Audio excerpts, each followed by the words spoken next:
भाई चौधरी रेवेन्यू मंत्री था गुजरात का। मंत्र दीक्षा के लिए 3 साल मेरे पीछे चक्कर काटे, बाद में मैंने उनको दी।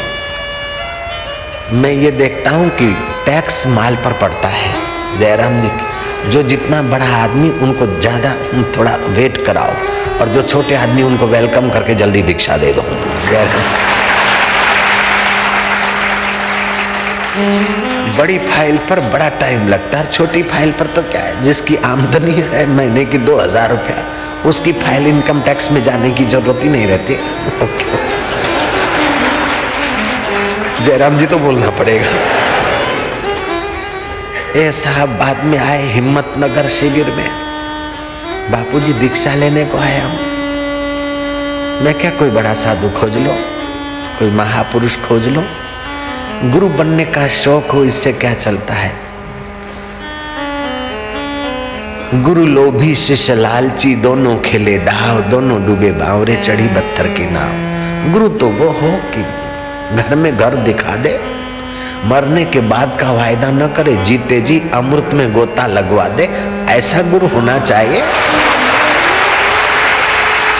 मरने के बाद का वायदा नहीं, दिल में तस्वीरें हैं यार, जबकि गर्दन झुका ली और मुलाकात कर ली। जब परमात्मा हमारे पास है, हमारा आत्मा है, और हम उसे पाना चाहते और पवाने वाला कोई सतगुरु है, और हम संयम से छलांग मारने को तैयार है, तो देर किस बात की। कल पर क्यों रखे, भविष्य पर क्यों रखे। मैंने कहा हम दीक्षा नहीं देते, कोई बढ़िया गुरु खोज लो। अब कितनी सारी बातचीत हुई, ये यहाँ करने में मेरे पास समय नहीं। आखिर मैंने इनको टालने के लिए कहा अच्छा देखा जाएगा, आज तो नहीं देंगे। साहब चले गए, बोले बापू जब तक दीक्षा नहीं मिली तब तक हम खाना नहीं खाएंगे। तुम्हारे सामने बैठे 72 साल की उम्र है, झूठ क्यों बोलेंगे। केदार मोदी से मोदी नगर वाले।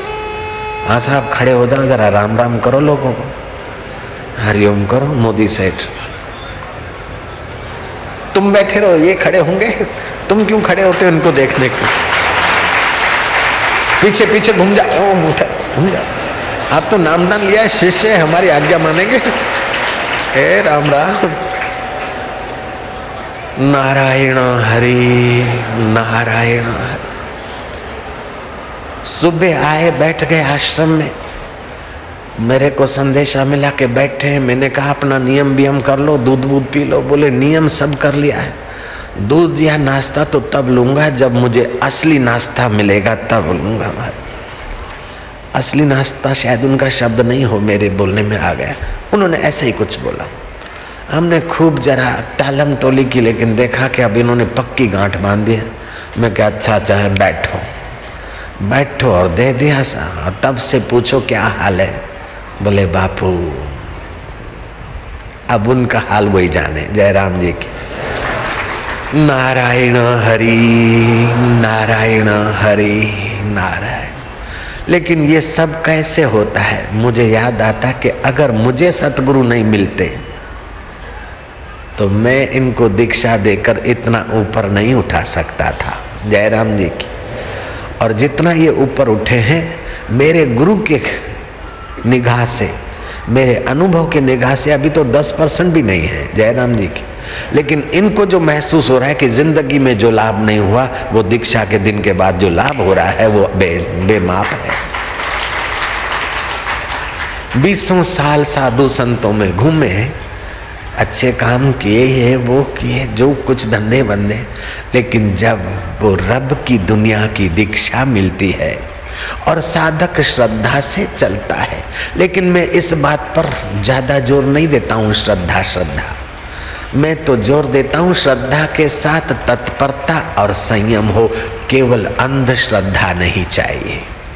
जिनके जीवन में श्रद्धा नहीं उनका जीवन शुष्क है, व्यर्थ है, वो पशु से बदतर है। लेकिन श्रद्धा में अगर तत्परता और संयम नहीं है तो श्रद्धा के नाम से कहीं ठगाई भी हो सकती है। जयराम जी की। इसीलिए भगवान वेद कहता है व्रतेन दीक्षा मापनोति। अपने जीवन में छोटा मोटा कोई व्रत लाओ जिसमें आप दृढ़ टिको। दीक्षा मापनोति दक्षिणाम। उस व्रत से आपके अंदर में दृढ़ता आए।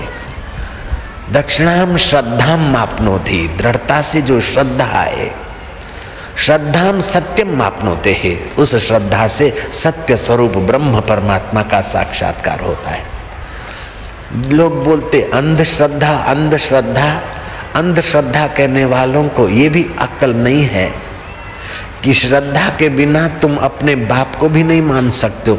ये मेरा अब्बा है, ये मेरा बाप है, ये भी तुमने श्रद्धा से सुनकर माना है। माँ ने कहा ये तेरा पापा है। जयराम जी की। बस ड्राइवर पर भी तुम श्रद्धा करते हो और वायुयान के चालक पायलट पर भी तुम्हें श्रद्धा करनी पड़ती है। हम अपने डॉक्यूमेंट्स जो कुछ है, फाइल वाइल जो कुछ होता है, परदेश में ले जाने के लिए बोर्डिंग कार्ड से लेकर टिकट विकेट पासपोर्ट ये वो सब सामान रखकर, अपने सतशास्त्र रखकर निश्चिंत होकर कुर्सी पे बैठ जाते जहाज में। हमारे जैसे 2-2, 300 मुसाफिर बैठते हैं, केवल पायलट के हाथ में ही होता है स्टीयरिंग। यहाँ से उठाकर लंदन रख दे, लंदन से उठाकर अमेरिका रख दे, ऐसे हवाई जहाज के चालक पर भी श्रद्धा करनी पड़ती है। तो जीवात्मा को उठाकर परब्रह्म परमात्मा में पहुंचा दे, उन ब्रह्म ज्ञानियों में श्रद्धा नहीं करोगे तो किस में श्रद्धा करोगे? अरे चाय बनाने वाले, चाय के बेचने वाले, उस लड़के पर भी कपड़ा का भी खटखट कर रहा है, उस पर भी श्रद्धा करना पड़ता कि धोया धाया होगा, चाय साफ सुथरी होगी। इंजेक्शन लगाने वाले कंपाउंडर पर भी श्रद्धा करनी पड़ती है कि ये इंजेक्शन होगा। हालांकि डिस्टिल वाटर की इंजेक्शन ठोकते रहते बम्बई में खूब लोग, और कई बेचारे कुटुंब उसी में तबाह हो गए डॉक्टरों का कसाई स्वभाव के कारण। फिर भी दूसरे डॉक्टरों पर श्रद्धा रखकर लोग इंजेक्शन लगवाते। और तो क्या, सलून पर हजामत कराने जाते तो एक हजाम पर भी श्रद्धा रखनी पड़ती है। वस्त्र तैयार करता है, फिर आप यूं गर्दन देते थे, इधर घुमाता है इधर घुमाता है, आपको श्रद्धा करनी पड़ती है कि इधर उधर घुमा के केवल बाल काटेगा, यूं नहीं करेगा, ऐसा सोचकर ही बैठना पड़ता है महाराज। स्कूटर ड्राइवर पर भी श्रद्धा करनी पड़ती है कि हमें पहुंचाएगा। हालांकि रास्ते में कई बार घर पहुंचाने के बदले हॉस्पिटल में पहुंचा देते, फिर भी दूसरे ड्राइवरों पर श्रद्धा करनी पड़ती। बस ड्राइवर पर भी श्रद्धा करनी पड़ती। कभी कभार एक्सीडेंट भी होता है, ऐसे संतों पर श्रद्धा करते, और कभी कभी कोई ऐसा संत वेश में मिल जाता है तो हमारे श्रद्धा का एक्सीडेंट भी हो जाता है। फिर भी श्रद्धा की तो जरूरत है महाराज, ये रास्ता उसी का है, श्रद्धावान का रास्ता है। अष्टावक्र मुनि कहते हैं जनक को, श्रद्धस्व तात श्रद्धस्व, हे जनक श्रद्धा कर श्रद्धा कर। अब श्रद्धा किसको बोलते हैं? ईश्वर, शास्त्र और गुरु, उनमें प्रत्यक्ष की नहीं दृढ़ विश्वास को श्रद्धा बोलते।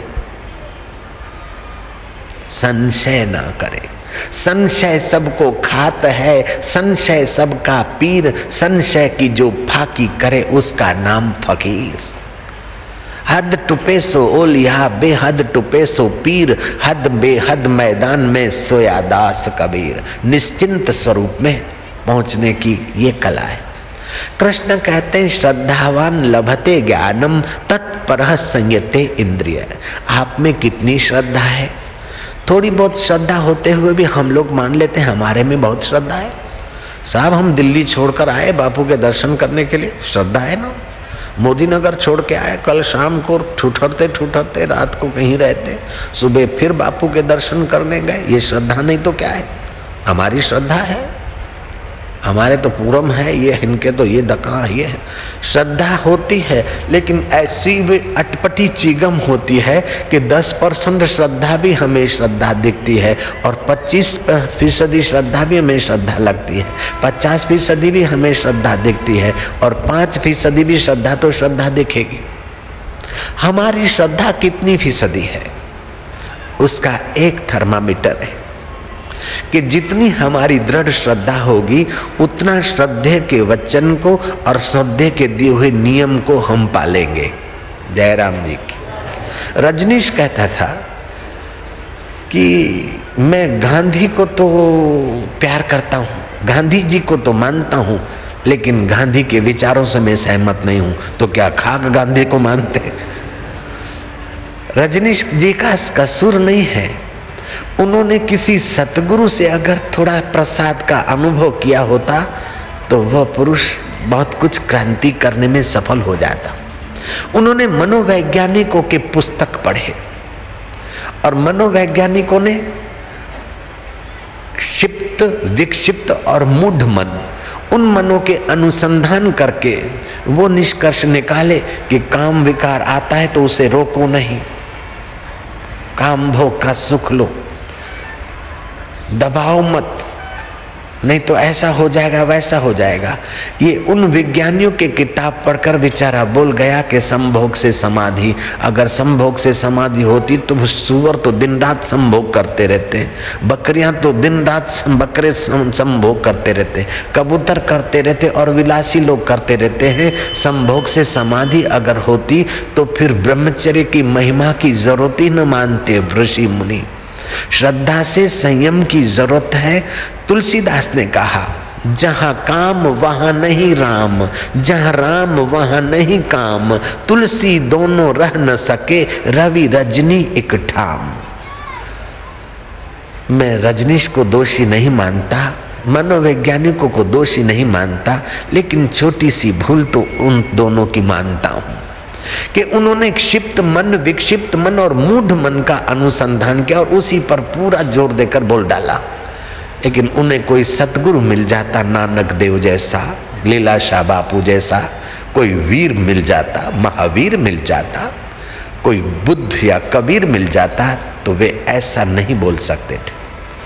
हमारे 3 मन नहीं है, हमारे मन की 5 अवस्थाएं हैं, क्षिप्त, विक्षिप्त और मूढ़। ये आम मन की अवस्था है, लेकिन ऊंचे मनों की अवस्था है एकाग्र और निरुद्ध। एकाग्र और निरुद्ध मन में ही समाधि का अनुभव होता है। एकाग्र और निरुद्ध मन में ही दिव्य सृष्टि का अनुभव होता है। एकाग्र और निरुद्ध मन में ही दिव्य तत्व का साक्षात्कार होता है। वो एकाग्र और निरुद्ध मन का अनुसंधान करने वाले ऋषियों के शास्त्रों की अवहेलना करके मनोवैज्ञानिकों की कल्पना, अपने मन की कल्पना के अनुसार जो आदमी बह जाता है, वो राम के रास्ते जाने के बजाय काम की खाई में गिरने की उसको बहुत संभावनाएं हैं। रामायण में कथा आती कि रावण जब परेशान हो गया राम की सेना से, आखिर कोई हिला न चला तो उसने कुंभकर्ण को जगाया और सारी अपनी कहानी सुना दी। कुंभकर्ण ने कहा, फिर तुमने मेरी नींद क्यों जगाई? तुम्हारे पास रूप बदलने की कला है, विद्या है, सीता तुम्हारे अशोक वाटिका में है, फिर पागल हुए मुझे जगाया। तुम रूप बदल के चले जाओ, राम का रूप लेकर सीता के पास चले जाओ, हे नाथ करके चरण छुएगी और तुम उसको अपने घर में ले आओ, बात पूरी हो गई। इतने सारे योद्धे मरवा रहे हो और मेरी नींद तोड़ रहे हो, ये क्या तुमने किया? रावण कहता है कि मुझे पागल कुत्ते ने नहीं काटा, ये सारे तुक्के अजमाकर मैं थका हूं। मैं जानता था कि तुझे नींद से जगाऊंगा, तू नाराज होगा, लेकिन भाई और कोई आश्रय नहीं। बोले तू रूप बदल के क्यों नहीं चले गए? बोले ये पापड़ वेल के आया हूं मैं जब रूप बदलने को सोचता हूँ, राम बनने को सोचता हूँ तो राम का चिंतन करता हूँ। राम का चिंतन करता हूँ तो तेरी भाभी मुझे बहन जैसी लगती है, तो सीता के पास कैसे जाऊंगा?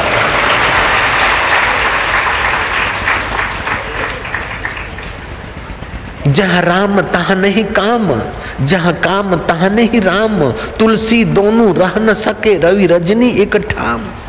अब योगियों की दुनिया में हम आपको जरा सा ले चलते हैं। हमारे शरीर में 7 मेन जंक्शंस हैं।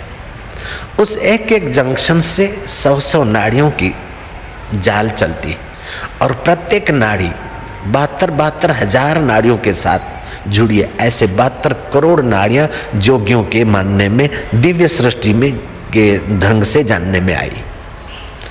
तो वो 7 केंद्र जो हैं, उसका मूलाधार केंद्र, उसको सेक्सुअल केंद्र बोलते हैं, उसको काम केंद्र बोलते हैं। शरीर की फाउंडेशन बनाने वाला प्रारंभ में 7 वर्ष तक उसका प्रारंभिक केंद्र का काम होता है।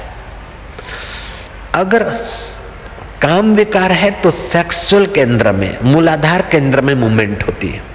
अगर राम की समाधि है तो सहस्त्रसार में पहुंचते हैं। काम में आता है तो दुर्गंध निकलती है और राम में आता है तो शरीर से दिव्य सुगंध निकलती है।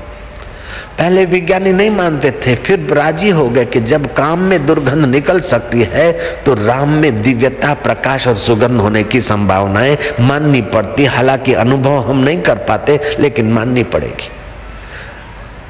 अपने आश्रम में एक महंत रहता है। वो पहले अपने इलाके का नगर सेठ था, छोटा सा उसका इलाका था। उसने 2 पत्नियों को, लागी छूटे ना अब तो सनम तेरे बिना भी क्या जीना, इतना पत्नियों को प्रेम किया, इतना प्रेम किया कि बिचारियों की कमर ही तोड़ दी। ये प्रेम बाहर से दिखता है, भीतर से गहरी शरारत है। जयराम जी की गहरी दुश्मनी है।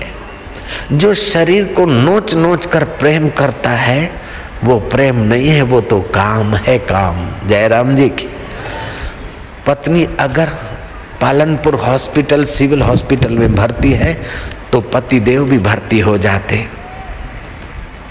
निरोग होते थे, फिर भी भर्ती होते थे कि तेरे बिना भी क्या जीना।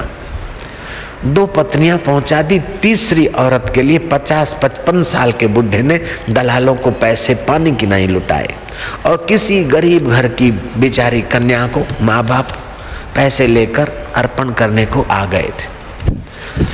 बात सारी तय हो गई और उसके मन में हुआ कि ये तीसरी चल ही न जाए। उस जो होने वाली 18 साल की लड़की, पत्नी होने वाली, उससे बड़ी तो अपनी बेटियां हैं। फिर भी पैसा है, मनी मैक्स मेयर गो, दाम बनाए काम। दलालों ने तो पैसा कमाना है और गरीब माँ बाप को पैसा लेकर लड़की देनी है। उसके मन में एक बात सूझी कि मैं लीलाशाह बापू के दर्शन करके आऊं और आशीर्वाद ले आऊं। साईं लीलाशाह आश्रम डीसा में है, वहाँ गुरुजी तो नहीं रहते थे, मेरे को आज्ञा किया था कि वहीं जाकर तप कर। तो मैं वहाँ था। उसने कहा कि हम बापू का दर्शन करने आए। मैं क्या बापू का दर्शन करने आया कि तीसरी औरत कभी न मरे ऐसा आशीर्वाद लेने आया? वो मेरी बात सुनकर चौंक गया कि ये बात इस बाबा को कैसे पता चली। हालांकि हम मिलते भी नहीं थे, शाम को थोड़ी देर दरवाजा खोलते थे, लेकिन जो बात तुम्हारे मन में आई और मन को जो देख रहा है वो दिव्य सृष्टि का आधार मेरे दिल में बैठकर क्यों नहीं देख सकता है। मैंने उसको ये सुनाया तो उस श्रद्धा हुई तो मेरे हृदय से उस परमात्मा ने कुछ कृपा बरसा दी। मैंने कहा तेरी शादी उससे नहीं, तेरी शादी अब रब से कराऊंगा। समझा सेठ का बच्चा, अधिकार पूर्ण कर दिया। वो तो दंग रह गया। अब घर जाते जाते उसकी खोपड़ी ऐसी चेंज हो गई। दलालों को, भाइयों को बोला कि बस मैं शादी नहीं करूँगा। भाई, दलाल, कुटुंबी लड़की के माँ बाप समझाने लग गए। बोले नहीं नहीं, अब नहीं, अब नहीं। अरे तू एक दिन भी नहीं रह सकता था और अब नहीं, ऐसी स्मार्ट लड़की, फलाना ढिंगना। जब उसने कहा अच्छा तुम बोलते हो तो जिसके साथ मेरी शादी होने वाली है उस लड़की को कमरे में मैं आधा घंटा मेरे साथ भेजो, देखता हूँ, मैं ट्राई करता हूँ, अगर काम उठता है तो मैं शादी करता हूँ। उसने जो कुछ चेष्टाएं करनी थी की, लेकिन भगवान की रहमत बरस गई। उसने लड़की को प्रणाम किया, माफी मांगा, दुशाला दे दिया और आज तक वो अहमदाबाद आश्रम में संत चंदीराम होकर भजन कर रहा है। अगर संभोग से समाधि होती तो वो शादी करके समाधि करता, नहीं शादी करके तो अस्पताल में पड़ा रहता। संयम की जरूरत है। काम काम काम काम, विकार नहीं। बच्चों को जन्म देने के लिए संयमी जीवन से पति पत्नी का व्यवहार ऋषि मुनि भी छूट देते, लेकिन अपने को या पत्नी को भोग की मशीन बनाकर अपने को रोगी बनाने का कोई सलाह नहीं देगा। संयम की जरूरत है। आप यौन सुरक्षा पुस्तक पढ़ने की कृपा कीजिए 5 बार। अगर आप स्वस्थ जीवन चाहते और अपने आने वाली संतान भी तेजस्वी चाहते हैं तो आप यौन सुरक्षा पुस्तक 5 बार आदर से पढ़िएगा। और आप अपना मन ईश्वर में ही लगाना चाहते हो तो ईश्वर की और पुस्तक को 5-7 बार जरूर पढ़िएगा। और अपने बेटे को तेजस्वी बनाना चाहते हो तो पुरुषार्थ परमदेव की छोटी छोटी कहानियां बच्चों को सुनाकर उनके जीवन में पौरुष जगाइए, साहस जगाइए, बल जगाइए, ताकि वे होनहार हो, कुछ बने। दीनता को त्याग नर अपना स्वरूप देख, तू तो शुद्ध ब्रह्म अज दृश्य को प्रकाशी है। विषय विकारों के आगे दीन बनने के लिए तेरा मनुष्य जन्म नहीं हुआ है। उन विषय विकारों के सिर पर पैर रखकर तू पर ब्रह्म परमात्मा के अकाल पुरुष के सुख को पाने के लिए, तू जन्म मरण से आजाद होने के लिए, विकारों से आजाद होने के लिए जन्मा है भारतवासी। तू असली आजादी की और भी कदम बढ़ा दे। अगर असली आजादी का हिस्सा तेरे हृदय में नहीं जगेगा तो बाहर की आजादी कब तुझसे लोग छीन ले पता नहीं। तुम जितने साहसी संयमी होगे, जितना तुम्हारा विकारों पर कंट्रोल होगा, उतना तुम्हारा समाज के व्यवस्था पे भी कंट्रोल होगा। इसलिए आज 26 जनवरी का पर्व कहो, वो दिन कहो, वो हमें इस ढंग से मनाने का संकल्प करना चाहिए कि हम जरा जरा बात में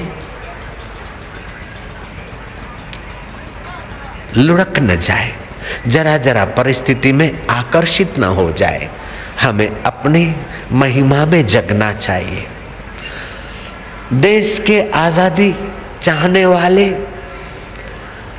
जब शूली पे चढ़ रहे थे, उनके हाथ में गीता का श्लोक रहता, नैनम छिद्यति शस्त्राणि नैनम दहाति पावका न शोषति मात। हवा से हम सूखते नहीं, पानी से डूबता नहीं, आग से जलता नहीं। हमें फांसी दे सके ब्रिटिश के बाप की ताकत नहीं। मरता है तो शरीर मरता है, हम तो आजाद पक्षी है। सो हम अहम ब्रह्मास्मि। देश को आजाद कराने में जिन्होंने खून सींचा है, उन वीरों ने ऐसा तो तहलका मचा दिया, एक फांसी पे चढ़ता है तो 10 को और प्रेरणा दे जाता है।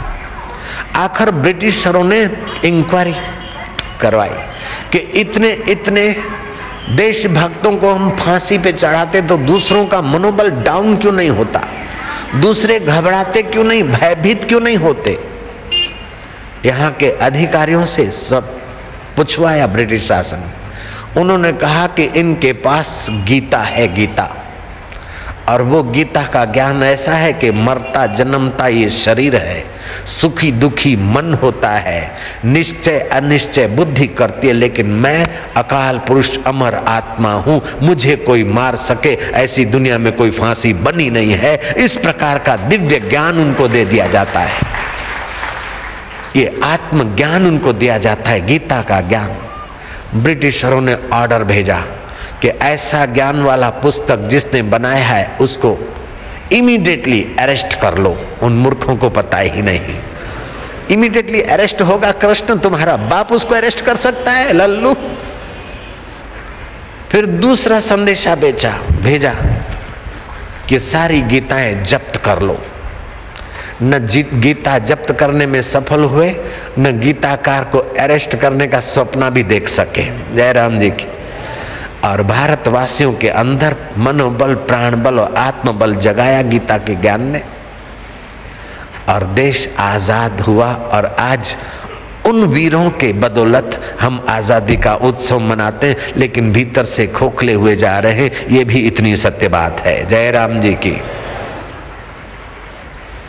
कुछ तो पान मसाले और कुछ चलचित्र ऐसे बढ़ गए, कुछ विदेशी रीत भात ऐसी बढ़ गई कि हमारा भीतर से जो आत्मबल था वो कम होता जाता है। और कुछ ऐसी भाड़ूती संस्थाएं जो अंग्रेजों के इशारों पर नाचती है, ऐसी संस्थाएं देश में प्रचार करने लगी कि गीता सच्ची नहीं, गीता सच्ची नहीं तो तेरा मत पंथ सच्चा है। ये किराएदार संस्थाओं से सावधान रहना पड़ेगा। जो लोग बोलते गीता सच्ची नहीं है, उनको 10 गज के नमस्कार दूर से ही करो, उनका मुंह देखने की भी जरूरत नहीं है। जय राम जी की। ये तो हम लोग हैं, सह लेते हैं, जो करेगा वो भलेगा। कोई कह दे कि कुरान सच्चा नहीं है, पता चलेगा। कोई कह दे बाइबल सच्चा नहीं तो पता चलेगा। हमारे ही लोग भाड़ूती किराएदार बनकर बोलते गीता सच्ची नहीं, ब्रह्म कुमारियां बोलती गीता सच्ची नहीं। आ जाओ शास्त्रार्थ करने को। जयराम जी की। हमारे देश को खोखला बनाने वाला चाहे हमारा भाई भी हो, लेकिन वो हमारा भाई नहीं, दुश्मन है। जयराम जी की। और हमारे देश को बल देने वाला चाहे हमारा दुश्मन के देश में बैठा है, फिर भी वो हमारा हितैषी है, तो हमारा मित्र है। जयराम जी की। जिस बात से तुम्हारा शरीर कमजोर होता है, जिस बात से तुम्हारा मन कमजोर होता है, जिस बात से तुम्हारी बुद्धि कमजोर होती है, वो सत्य नहीं है, अमृत नहीं है, विष है, उसको दूर से त्याग दो। शरीर स्वस्थ रहे ये तुम्हारे लिए जरूरी है, मन दृढ़ रहे ये तुम्हारे लिए जरूरी है, बुद्धि अचल रहे ये तुम्हारे लिए जरूरी है। आजादी का पैगाम सुनने वाले, तुम आजाद हो। तुमको किसने बांधा है? कौन तुमको बांध सकता है? दुर्बल विचार, दुर्बल बनाने वाली वासनाएं,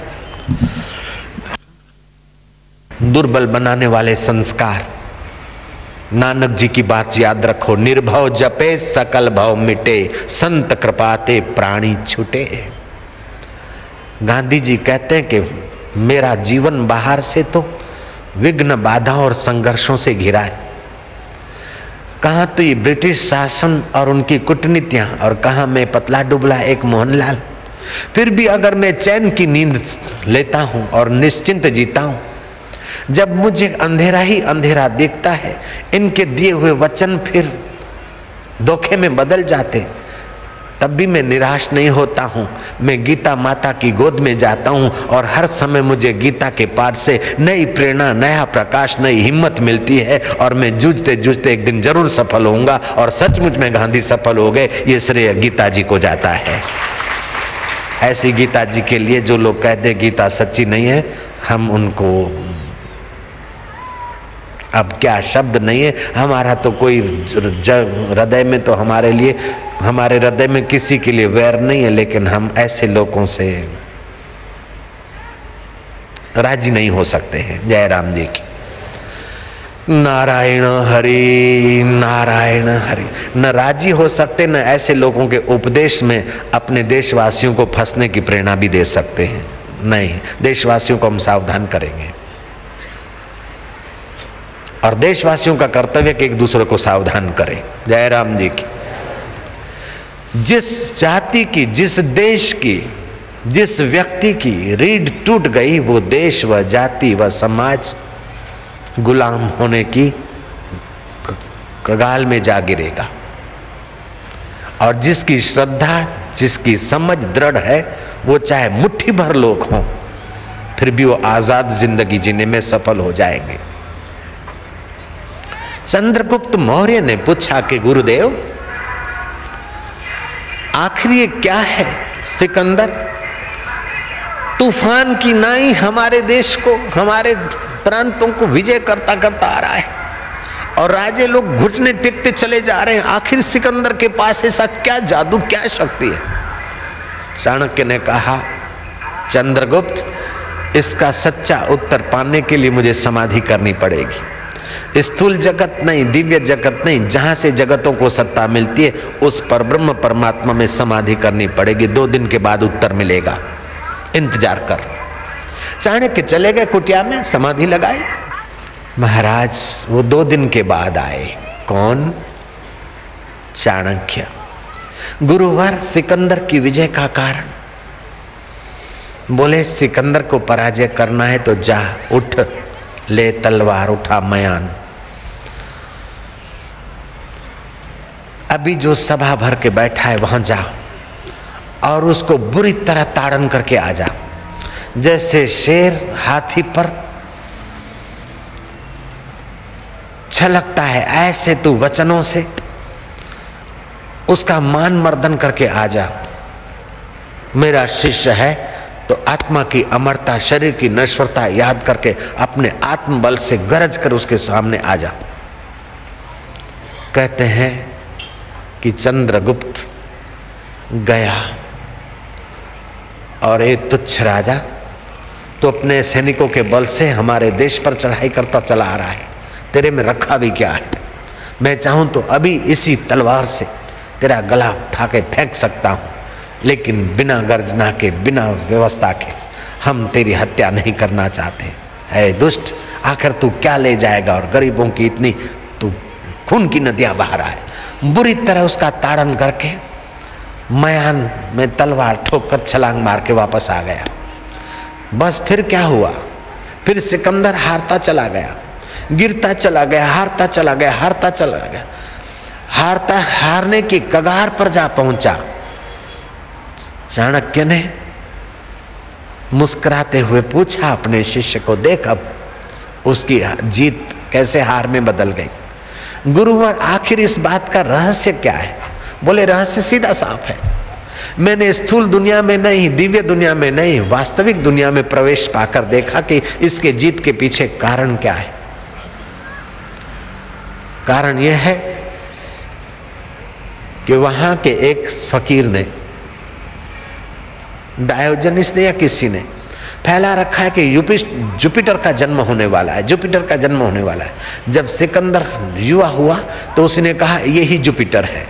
तो वहां के लोग देवता के आगे आंख नहीं मिलाते, देवता की आज्ञा सर्वोपरि मानते हैं। बस ऐसे करते लोग जुड़ गए तो उनकी श्रद्धा ने जौहर दिखाया। उनकी श्रद्धा थी इस पर कि ये जो है देव है, ये जो कहता है बस फाइनल है, ये जो कहता है तो विजय होके रहेंगे और इसका हुक्म आखिरी हुक्म है। बस इस धुन में उसके सैनिक सफल होते गए। जब सैनिकों के बीच तुमने इसका अपमान किया तो सैनिक समझ गए, वरिष्ठ अधिकारी समझ गए कि अगर जुपिटर होता तो एक साधारण राजा उसके सामने ऐसा नहीं गरज सकता, ये जुपिटर नहीं है। बस उनका विश्वास टूटा, श्रद्धा टूटा, बस टूटते गए, हारते गए। जीवन में श्रद्धा ऐसा चमत्कार ले आती है, श्रद्धा ऐसा साहस और सफलता ले आती है। रामतीर्थ ने अमेरिका में प्रवचन किया। उस प्रवचन में बताया रामतीर्थ ने कि यहूदी धर्म के नाम पर ईसाई जब लड़ने को उत्सुक हुए, बुरी तरह हारे जा रहे थे, एक आदमी ने फैला दिया बात कि अगर हमें वो भाला मिल जाए जिस भाला ने जीसस को छुआ था तो ईसाइयों की जीत सुनिश्चित है, यहूदी परास्त होने बिल्कुल पक्के। अब उस भाले की खोज, बोले मुझे रात को जुपिटर ने सपना दिया है, देवता ने, कि तेरे खेत में जहां तू घूमता है तेरे पैरों तले वो भाला छुपा है। अब तो सैनिक वहां पहुंचे, खूब खोदा, दिन भर खोदते रात हो गई। वो आदमी थोड़ा सा आसपास में जाकर जोर से मुंह फाड़ के चिल्लाने लगा कि यहाँ है भाला, यही है संभावना। सैनिक वहां आए, थोड़ा सा खोदा, एक जंग चढ़ा, पुराना भाला, सैकड़ों वर्षों का पुराना रखा हुआ भाला मिला। लोगों का, सैनिकों का विश्वास हो गया कि इस भाले ने जीसस को टच किया होगा, और जीसस को छुआ हुआ भाला मिल गया। अब तो वो आकाशवाणी सच्ची हुई कि हमारी जीत सुनिश्चित है। वो सैनिक लग पड़े तो महाराज जो हारे हुए अपने खूंटे खोल रहे थे उनको भाला मिल गया और हिम्मत आ गई।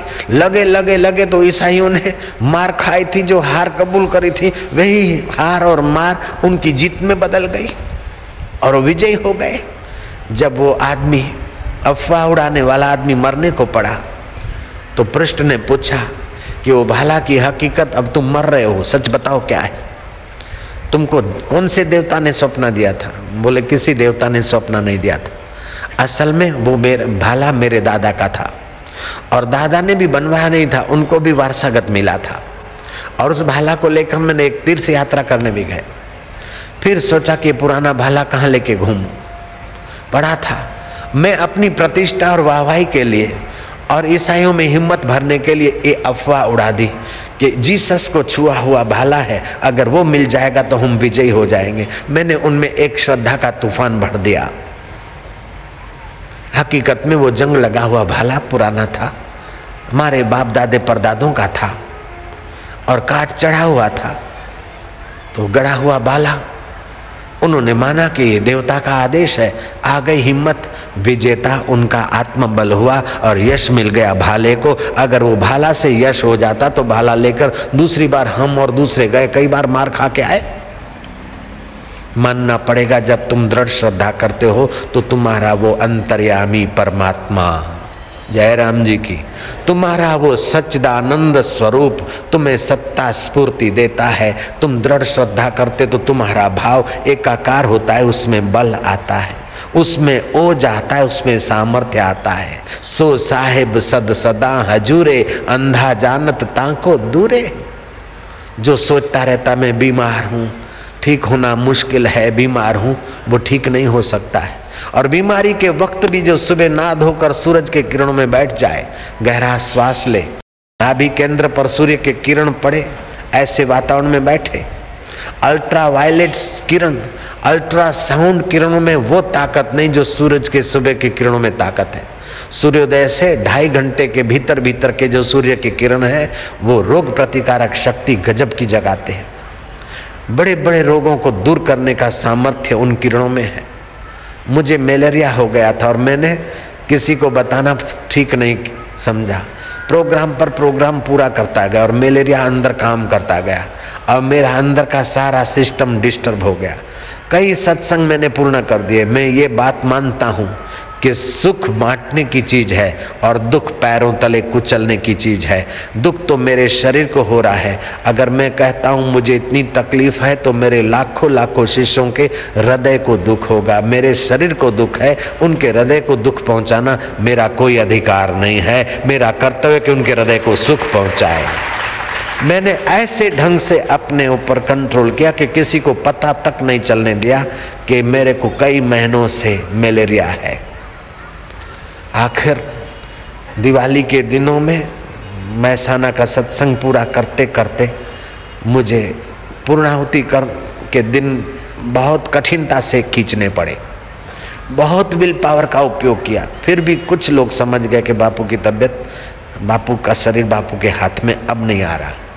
मैं एकांत में चला गया, डॉक्टर को बुलाया, उसने दे दी आयुर्वेदिक कैप्सूल।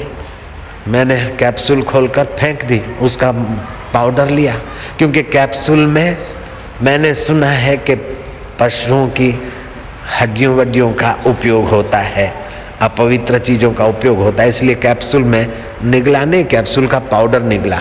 पाउडर बहुत कड़वा, मैंने क्या तो बहुत कड़वा है। बोले कड़वा है इसीलिए जठरा के ये पेट के जो कीटाणु हैं बहुत बढ़ गए हैं, उजरी खराब हो गई, फलाना नहीं हो गया, सब डैमेज हो गया। बापू ये तो कोर्स करना पड़ेगा। मैं क्या कड़वा से बैक्टीरिया जाएंगे, मैं समझ गया। मैंने दातुन मंगाया, उसका रस लेने लग गया, थोड़ा नीम का रस पीने लग गया। मुझे कोई कोर्स की जरूरत नहीं पड़ी और मैं अभी भी चंगा हूँ, अट्टा कट्टा हूँ। एक उपयोग मैंने किया, सूर्य के किरणों में बैठता था, अल्ट्रा वायलेट और साउंड से भी पावरफुल किरणों को अपने में भरता था और मैं निरोग हूँ ऐसा जप करता था। अभी तक मुझे कोई दवाई खाने की जरूरत नहीं पड़ी। मुझे अपेंडिक्स की बीमारी थी, कई डॉक्टरों ने मीटिंग किया कि बस ऑपरेशन के सिवा दूसरा कोई रास्ता नहीं। मैंने पाद पश्चिमोत्तान आसन चालू किया। अपेंडिक्स कब चला गया, कैसे चला गया मुझे पता नहीं। आज 35 साल हो गए, फिर कभी नहीं हुआ। तो ये योग आसन पुस्तक में अपेंडिक्स या दूसरी बीमारियां दूर करने वाले आसन लिखे हैं, वो भी आप 1-2 रुपये की किताब है, देख लेना। देख के वापस दे दोगे तो स्टॉल वाले पैसे भी 2 रुपये आपको दे देंगे। जय राम जी की। तो आपका शरीर तंदुरुस्त रहे, दूसरी बात आपका मन प्रसन्न रहे, तीसरी बात आपकी बुद्धि में परम आजादी का ज्ञान प्रकट हो जाए। परम आजाद स्वरूप है तुम्हारा। आहे अम्मा आजाद पखेड़ो, हर बंधन का न्यारो। तुम सब बंधनों से न्यारे हो, ऐसे अपने आत्मा के ज्ञान को पाने के लिए कटिबद्ध हो जाओ।